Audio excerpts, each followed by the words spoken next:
Today's October 17th, 2017, and Bitcoin is at $5,625.58, John. They take it down to the penny, do they?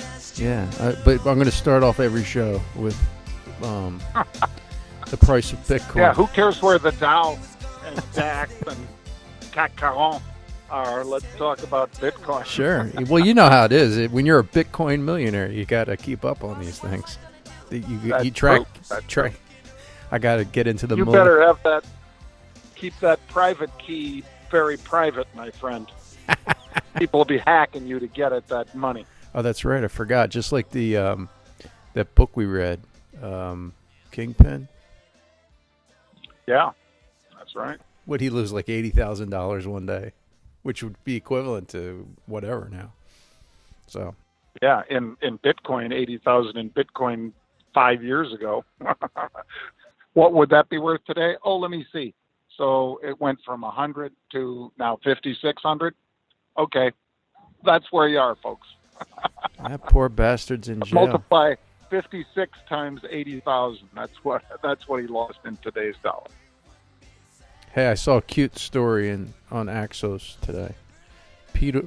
Oh, did you? Yeah, Peter Thiel got married in Austria to his longtime boyfriend Matt Dan Zinzin. So it was a surprise birthday party. We missed it. Well, God bless him. I hope they both have a lot of happiness. He's a portfolio manager for him, I guess. They don't know much about him. Peter, I know that the reason he had gone after, who was the group again, Andrew? That Hulk Hogan sued and won. Oh, yeah, Gawker. Was it Gawker? Gawker. Yeah. Yep, Gawker. I know Peter Thiel was angry when Gawker outed him. Because it's kind of like, hey, that's my business to put out or not put out as I see fit.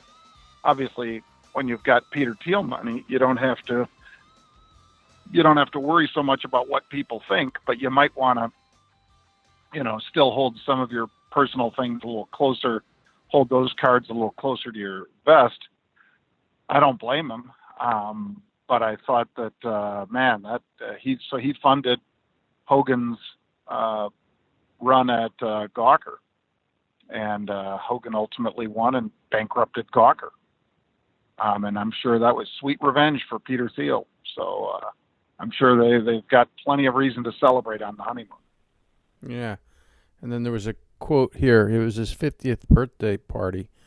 And there's a quote from his husband, Denzit, as he goes, "We might express some of the slowdown is winners that are emerging as certain businesses are becoming clearly dominant. So it's cyclical, but we'll see innovation." Good for them. Yeah. I don't know what he's talking about. Yeah. Well, that's one of the smartest guys in Silicon Valley. Nobody disputes it. And even Zuckerberg, when people were telling him, you should throw him off the board. He supported Trump. And Zuckerberg said, he's one of the smartest guys I know. Oh, that's right. He was the original funder of Facebook, wasn't he? And PayPal. Yeah. Yeah. PayPal Mafia and all that stuff. Peter is an extremely bright guy. And, all of a sudden, though, you can't even, if somebody disagrees with your politics, Andrew, you got to hate on them hard. You can't have even a discussion. It's got to be get rid of them. So to those people, I'm glad Zuck was strong enough to say, no, I'm not getting rid of Peter Thiel just because you guys don't like that he supported the president. Crazy.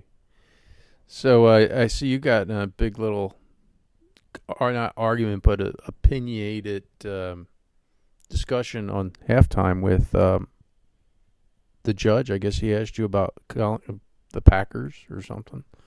This crazy, should he be hired, Colin Kaepernick thing. And all that. And he's entitled to his opinion. My opinion is that and he was talking about folks that didn't see the halftime report today. Mike McCarthy is, of course, the coach of the Green Bay Packers. Great guy, done a fabulous job with the team, and his star player one of many stars on that team, but his star player, Aaron Rodgers, one of the best players in all of football, was injured in a game Sunday with the Vikings and may not play again this year. And so at his press conference yesterday, he came out, and the judge wanted to say, he preemptively said, I've got my two quarterbacks, that are stepping up and going to step in and take the spot from Aaron, since he may be gone the rest of the season. And a reporter, of course, asked him, well, what about Colin Kaepernick? Oh, God. And I guess Mike McCarthy snapped. Although I've seen it, and I wouldn't characterize it that way. I wouldn't call it Mike McCarthy snapped. I would say that Mike McCarthy did what I would do if I had just lost my star player and maybe my chances at another Super Bowl. He's angry, but not snapped. Anyway, I think the question back to the reporter who asked the question, Andrew, should have been something along these lines. Well, so you're asking me, instead of the two quarterbacks I've got that understand our system, that have been playing backup behind Aaron Rodgers, and that have been through minicamp and training camp, you're asking me whether I think, in my professional judgment, they are better than a guy who hasn't even been to training camp this year, who does not know our system. Is that what you're asking me? What? And then if you posed that question back to those to the reporter, I think the reporter leaves the room with his tail between his legs, because his bluff has been called. Colin Kaepernick had a lot of skill at one time. I think it's diminished. I don't think he's been in training. Well, I know he hasn't been in a training camp this year. He has not participated in football speed at the NFL level since last year. So to think that somebody wants this guy as their backup, doesn't know your system, hasn't been to training camp, and may, according to numerous players who were on the 49ers, have been a huge distraction for their team. Whether we want to choose to call that poison in the locker room or whether he's just a distraction, I mean, our Chicago Bears, as you've seen, Andrew, managed to beat the Pittsburgh Steelers, and the Steelers were distracted by their antics about staying in the tunnel rather than coming out onto the field. And one of their players, Alejandro Villanueva, came out into the sunshine and put his hand over his heart because he's a 3-time tour of Afghanistan for the Rangers. And I mean the Army Rangers, not the New York Rangers. So his friends in the military had asked him, are you going to disrespect us? Are you not going to come out? And he decided that he would come out and basically do what he had done since he's been in the league. And that is, put your helmet under your arm and put your hand over your heart. Again, I respect people's right to do whatever they want, Andrew. I also respect the employer's right to not encourage that.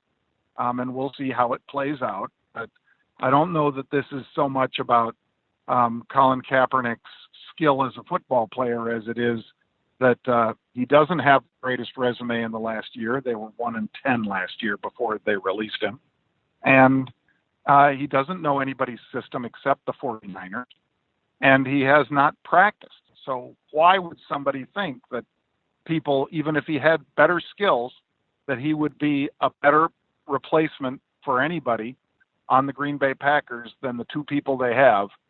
And, oh, yeah, by the way, it might hurt your fans who might not like that you picked him up. And it might also be a distraction in the locker room, if not poison in the locker room. That's why I think Mr. Kaepernick is not playing right now. And then, by the way, he sued the NFL this week. So we could put all that into a mix and say, boy, you really have to be the best. I mean, there were various players who have beaten their girlfriends or wives, and teams have passed on them. And in some cases, they've made it back into the league, but in other cases, they have not. If you become something that is a pariah for whatever reason, your skill has to be just crazy for somebody to overlook that. Well, it sells, and there's been a lot of kerfuffle on your Twitter account and other social media platforms that we have for our, daily outreach. So I just wanted to bring that up, and if you have a comment, leave it here, and hopefully we'll have that video from CNBC later that we can post. All right. So keep posting Yeah, on we that. hope. Now back to money. Since I'm over here counting my Bitcoin, what Yeah, those million. You're a Bitcoin millionaire. I know. I love that. I know. I did a search on Bitcoin millionaires yesterday. There seems like there's a whole group of us out there now. There's a whole group of you. Yeah. They're all young though. I don't actually. There's some older ones. Julian Assange here made a lot of money off of his Bitcoin. But what are we doing Good for him. What are we doing in the non-cryptocurrency world? What are we buying? All right. Fastenal, FAST, Facebook, FB. Those were two of them that I was trading today, Andrew. The XLV was also extremely active on the call side. So these are all calls. These are all upside bets that I'm describing. Many big trades done in those three today. So I'll leave that with you. Okay. And there's nothing else that you the Facebook one kind of scares me. I mean, I know it keeps going up, but I don't know. I don't know. Maybe because I don't like we'll Facebook see. They're buying Nove 180s there in Facebook. Not short enough. Yeah, blow off top from the Bitcoin guy over here. All right, man. Sounds good. Yep, we're just getting to the New York Stock Exchange. I'm going to go in there and give a lecture. So I hope you have a great afternoon. All right. And I hope all of our listeners have a great one. Leave a comment. Remember, you can subscribe on YouTube, iTunes, or Google Play. And have a great afternoon.